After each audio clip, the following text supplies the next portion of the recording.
बिस्मिल्लाहिर्रहमानिर्रहीम अस्सलामु अलैकुम रहमतुल्लाहि व बरकातुहू। हाय डियर स्टूडेंट्स, कैसे हैं आप सब। मैं उम्मीद करता हूँ कि आप लोग ठीक ठाक होंगे। और इंटरव्यू की तैयारी कैसी हो रही है। आज मुझे काफ़ी खुशी हुई कि मुझे एक स्टूडेंट्स का मैसेज आया कि सर मेरा इंटरव्यू बहुत अच्छा हुआ है और मैं टोटली 100% जो है वो सेटिस्फाइड हूँ, कॉन्फिडेंट हूँ और इंशाल्लाह मैं सेलेक्ट भी हो जाऊँगी। तो मुझे बड़ी खुशी हुई उसके अल्फाज सुन के। अल्लाह ताला आप तमाम लोगों को जो है वो कामयाब व कामरान करे, क्योंकि टीचर्स की खुशी इसी में होती है जब उसके स्टूडेंट जो है वो इस तरह खुशी का इजहार करते हैं, तो हमारे लिए एक यही खुशी होती है। अच्छा, कुछ क्वेश्चंस आपके साथ हमने शेयर करने हैं आज।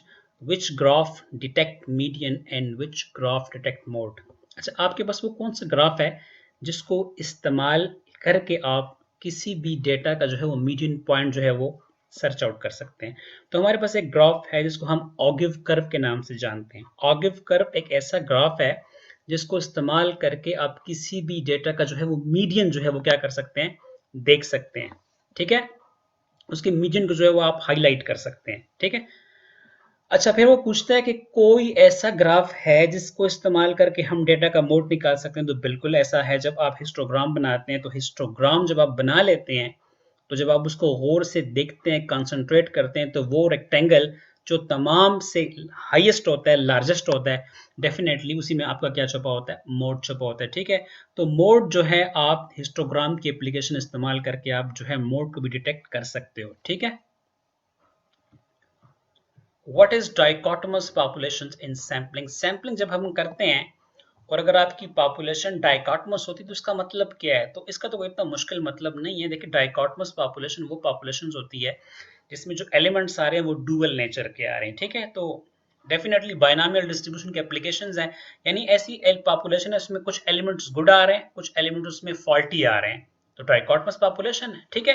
यानी आप ये भी कह सकते हैं कि आपकी जो पॉपुलेशन है उसमें मेल भी आ रहे हैं और फीमेल भी आ रहे हैं। तो डेफिनेटली यहाँ पे जब आप सैम्पलिंग करेंगे आपके पास पॉपुलेशन की जो नेचर है वो डाइकोटोमस टाइप है। उसमें दो डुअल नेचर के एलिमेंट्स आ रहे हैं, मेल फीमेल आ रहे हैं, गुड एलिमेंट्स आ रहे हैं, पुअर एलिमेंट्स जो है वो आ रहे हैं। ठीक है। तो इस किस्म की पॉपुलेशन से जब आप सैम्पलिंग करेंगे तो वहां पे फिर हम बाइनोमियल डिस्ट्रीब्यूशन की जो है वो एप्लीकेशन को जो है वो इस्तेमाल करते हैं। ठीक है।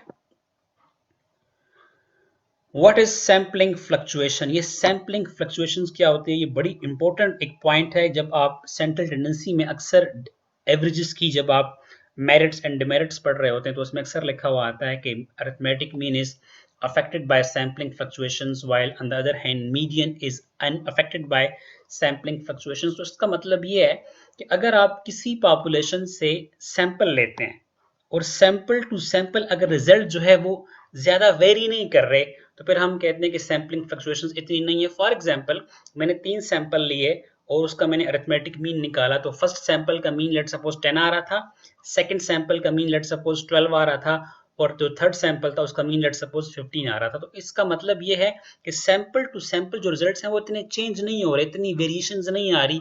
इसका मतलब है सैम्पलिंग फ्लक्चुएशंस का इतना पहलू जो है वो इस केस में नहीं है।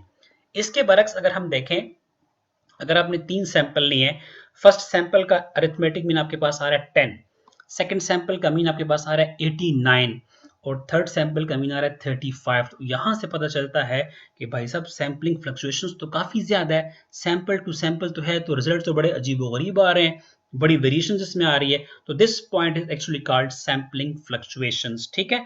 तो जिस एवरेज में इक्वालिटी होगी कि वो सैम्पलिंग फ्लक्चुएशन से इफेक्ट नहीं होती तो डेफिनेटली उसको हम एक अच्छी एवरेज के नाम से जानते हैं। हम अरिथमेटिक मीन में ये बात करते हैं कि arithmetic mean is poorly affect by extreme values. या इसका मतलब ये है कि डेफिनेटली अगर आपकी पॉपुलेशन में वैल्यूज कुछ तो बहुत छोटी होंगी या कुछ बहुत बड़ी होंगी, ठीक है, तो उसकी वजह से फिर सैम्पलिंग फ्लक्चुएशंस आएगी और आपका जो अरिथमेटिक मीन है वो बहुत बुरी तरह अफेक्ट होता है एक्सट्रीम वैल्यूज से। Is coefficient of variation inferential. आपसे पूछते हैं कि जब आप कोफिशिएंट ऑफ वेरिएशन का इस्तेमाल करते हो तो क्या ये इन्फ्रेंशियल टेक्निक है या डिस्क्रिप्टिव है। अच्छा देखिए, कोफिशिएंट ऑफ वेरिएशन होता क्या है। जब हम दो डेटा की डिस्पर्शन को कंपेयर करके फैसला करते हैं कि कौन एफिशिएंट है या कौन कंसिस्टेंट है, तो वहां पे फिर हम कोफिशिएंट ऑफ वेरिएशन का जो है वो इस्तेमाल करते हैं। लेट्स सपोज आपके पास 2 टीम्स के गोल्स गिवन है। लेट्स सपोज आखिरी 10 मैचों में टीम ए के गोल्स गिवन है और टीम बी के गोल्स भी आपको गिवन है। वो आपसे पूछते हैं कि इन दोनों में कंसिस्टेंट कौन है, तो डेफिनेटली वहां पे फिर आपको कोफिशिएंट ऑफ वेरिएशन का इस्तेमाल करना पड़ेगा। लेट सपोज फर्स्ट डेटा का आपके पास जो कोएफिशिएंट ऑफ वेरिएशन आ रहा है वो आ रहा है 60 पॉइंट समथिंग आ रहा है, सेकंड का लेट सपोज आपके पास आ रहा है 75। तो डेफिनेटली फर्स्ट डेटा का जो कोएफिशिएंट ऑफ वेरिएशन है वो स्मॉलेस्ट है, तो हम ये डिक्लेयर करेंगे, ये फैसला सुनाएंगे कि आपके पास जो फर्स्ट डेटा है वो ज्यादा कंसिस्टेंट है। लेकिन मसला यहाँ पे ये आता है, देखिए हम जो ये रिजल्ट्स बना रहे हैं तो ये हम उसी डेटा के मुतालिक बना रहे हैं जो हमारे सामने पड़ा हुआ है, हम उस डेटा की बाउंड्री से ओवर नहीं जा रहे, हम उस डेटा के प्रेमिसेस से बियॉन्ड नहीं जाते, ठीक है। इन्फ्रेंस तो वो होता है कि जो आपको स्मार्ट पार्ट दिया होता है उस स्मार्ट पार्ट से आप एक रिजल्ट लेते हो और आप पूरी पॉपुलेशन पर इसको इम्पोज करते हो, जबकि हम कोएफिशिएंट ऑफ वेरिएशन में ऐसा हरगिज नहीं करते। हम डेटा की प्रेमिसेस क्रॉस नहीं करते, हम उस प्रेमिसेस से बियॉन्ड नहीं जाते, हमें जो डेटा गिवन होता है हम उससे ही फैसला करते हैं, उसी के मुतालिक फैसला कर देते हैं, ठीक है। तो इसका मतलब है ये इन्फ्रेंशियल नहीं है बल्कि ये डिस्क्रिप्टिव स्टैटिस्टिक्स में आता है, ठीक है।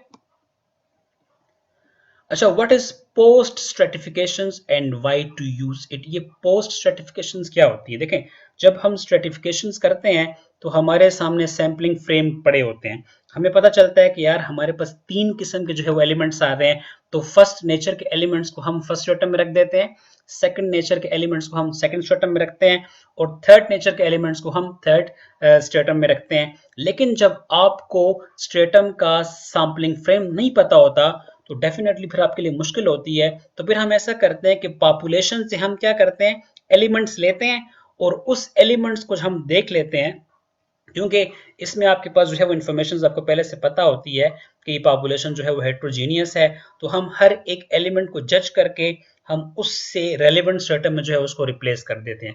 अगर मेरे हाथ में जो एलिमेंट्स आ गया अगर वो सेकंड स्ट्रेटम से जो है वो रिलेटेड है तो फिर उसको मैं सेकंड स्ट्रेटम में रख दूंगा। अगर मेरे पास एक एलिमेंट पॉपुलेशन से ऐसा आ रहा है जिसके मतलब मैं जानता हूँ कि ये थर्ड स्ट्रेटम में रिप्लेस करना चाहिए, तो फिर उसको मैं थर्ड स्ट्रेटम में जो है वो क्या कर दूंगा, रिप्लेस कर दूंगा। तो इसलिए इसको हम कहते हैं पोस्ट स्ट्रेटिफिकेशन कहते हैं, ठीक है। आप डायरेक्ट स्ट्रेटम स्ट्रेटम नहीं बनाएंगे बल्कि आप एलिमेंट्स लेंगे, ठीक है, और उन एलिमेंट्स को देख के जो है आप उसके रेलेवेंट स्ट्रेटम में जो है आपने उसको क्या करना होगा, रिप्लेस करना होगा। तो this technique is actually called post stratification.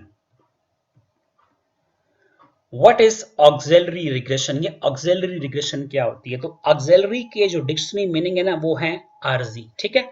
देखें जब आप रिग्रेशन मॉडल फिट करते हैं और आपके पास जो इंडिपेंडेंट वेरिएबल्स होते हैं रिग्रेशन मॉडल में उनके दरमियान लेट सपोज रिलेशनशिप आ जाता है, वो रिलेशनशिप स्ट्रांग होता है, उस स्ट्रांग रिलेशनशिप की वजह से आपका जो डिपेंडेंट वेरिएबल है वो क्या होता है, अफेक्ट होता है। इसको फिर हम मल्टी कोलिनियरिटी के नाम से जानते हैं।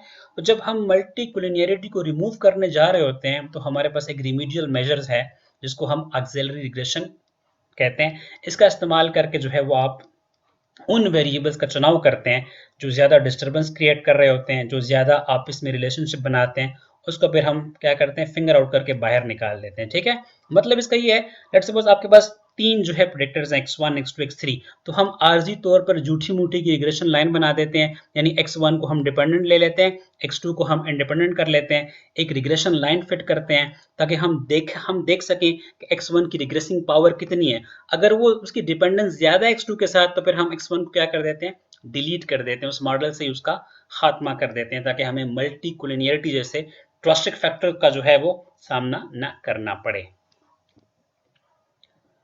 What is meant by large sample, तो ये तो बड़ा आसान सा कंसेप्ट है, लेकिन चूंकि एक स्टूडेंट जब नया होता है तो डेफिनेटली उसको ये पता नहीं होता, उसको ये डिसाइड करना बड़ा मुश्किल लगता है कि लार्ज सैंपल्स का मतलब क्या है। तो लार्ज सैंपल की वही डिटेल्स है जो आपको सेंट्रल लिमिट थ्योरम्स ने प्रोवाइड की कि अगर आप किसी भी पॉपुलेशन से सैंपल साइज 30 से लार्ज लेते हो तो उसको स्टैटिस्टिक्स की जुबान में या स्टैटिस्टिकल लैंग्वेज में हम लार्ज सैंपल साइज के नाम से जानते हैं। When your sample size is greater than 30, exceeds 30, तो that will be declared large sample phenomena.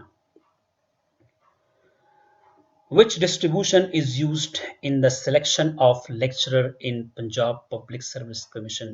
तो जब आप पंजाब पब्लिक सर्विस कमीशन में लेट सपोज हम सिलेक्शन कर रहे हैं लेक्चरर की, तो वहां पे हम कौन सी डिस्ट्रीब्यूशन इस्तेमाल कर रहे हैं। तो डेफिनेटली अगर कैंडिडेट का इंटरव्यू अच्छा होगा तो उसको हम सेलेक्ट करेंगे, और अगर उसका इंटरव्यू इतना अच्छा नहीं होगा तो डेफिनेटली फिर उसको हम सेलेक्ट तो नहीं कर सकते ना। तो सिलेक्टेड एंड नॉट सिलेक्टेड, तो definitely very simple binomial distribution का जो है वो इस्तेमाल हो रहा है, ठीक है। How one came to know that which predictor contributes the more. आपने रिग्रेशन मॉडल फिट किया है, उसमें दो आपके प्रेडिक्टर वेरिएबल्स हैं जिसको हम इंडिपेंडेंट वेरिएबल्स भी कहते हैं, एक्सप्लेनेटरी वेरिएबल्स भी कहते हैं और एक्सोजेनस वेरिएबल्स के नाम से भी जानते हैं, ठीक है। अब आपको कैसे पता चलेगा कि इन दोनों वेरिएबल्स में से किस वेरिएबल की जो कंट्रीब्यूशन है वो ज्यादा है y को एक्सप्लेन करने में? इसका तो कोई इतना मुश्किल कंसेप्ट नहीं है। जब आपने रिग्रेशन लाइन फिट किया होगा तो डेफिनेटली x1 के साथ बीटा 1 अटैच होगा और x2 के साथ बीटा 2 अटैच होगा। तो जिस बीटा की मैग्नीट्यूड ज्यादा होगी, इससे ये पता चलेगा कि उसकी जो कंट्रीब्यूशन है वो y को एक्सप्लेन करने में ज्यादा है, ठीक है। तो दोनों बीटास को आपने जज करना है। जिस बीटा 1 या बीटा 2 दोनों की वैल्यूज में से किसी की वैल्यू अगर ज्यादा आ रही है, मतलब आपको मैग्नीट्यूड ज्यादा बता रहा है, इसका मतलब है उसकी कंट्रीब्यूशन जो है वो as compared to second predictor जो है वो क्या है, ज्यादा आ रही है, ठीक है। Different between Yates corrections and Fisher exact test, इन दोनों में फर्क क्या है? ये बड़ा इंपॉर्टेंट क्वेश्चन है। अच्छा देखें, येट्स करेक्शन तो हम तब इस्तेमाल करते हैं जब 2x2 कंटीजेंसी टेबल में हमारे पास जो एक्सपेक्टेड फ्रीक्वेंसी होती है वो 10 से क्या हो जाती है, किसी भी क्लास की लेस हो जाती है, ठीक है। तो डेफिनेटली जब ऐसा होगा तो उसूल ये है फिशर अप्रोक्सीमेशन का कि आपने उस क्लास को प्रीवियस क्लास से कंबाइन करना है ताकि आपकी एक्सपेक्टेड फ्रीक्वेंसी 10 तक पहुंच जाए। लेकिन 2x2 कंटीजेंसी में हम ऐसा नहीं कर सकते।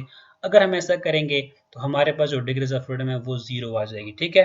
तो इसलिए वहां पे हम एक करेक्शन कर लेते हैं। क्या कर लेते हैं?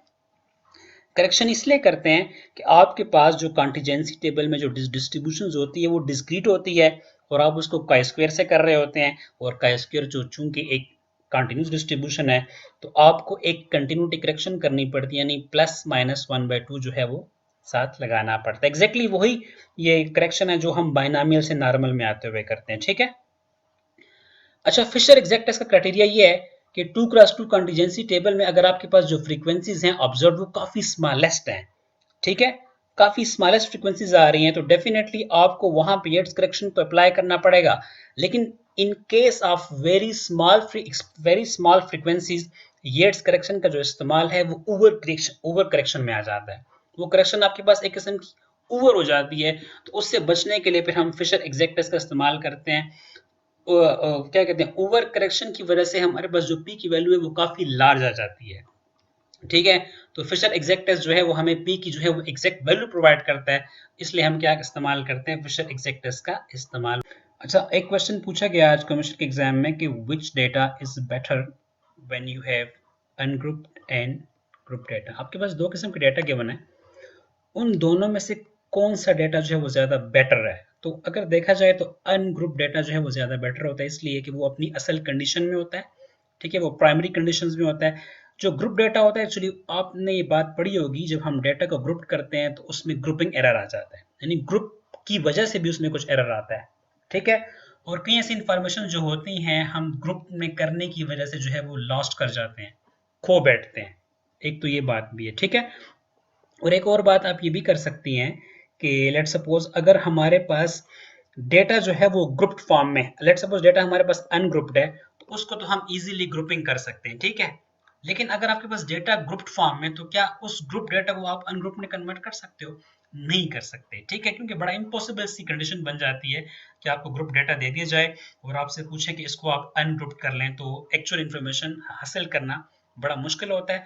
अनग्रुप डेटा जो दरअसल होता है वो खालिस डेटा होता है, वो रियल डेटा होता है, उसमें हम किसी किस्म की जो है वो डालडा जो है नहीं मिलाते। जबकि जब आप ग्रुपिंग करते हैं तो ग्रुपिंग की वजह से आपको पता है, अगर आप एक डेटा ले लें, उसका अरिथमेटिक मीन ले लें, फिर आप उसको ग्रुपिंग में कन्वर्ट करें और फिर अरिथमेटिक मीन ले लें, तो डेफिनेटली आपका आंसर जो है वो एक्चुअल आंसर से क्या होगा, थोड़ा सा चेंज आएगा। तो ये किसका, ये दोष किसको जाएगा, ये ग्रुपिंग को जाएगा, ठीक है। तो अगर कंपेरेटिवली पूछा जा रहा है तो आप इसको कह दें कि अनग्रुप डेटा जो होता है वो ज्यादा रिलायबल होता है as compared to group data.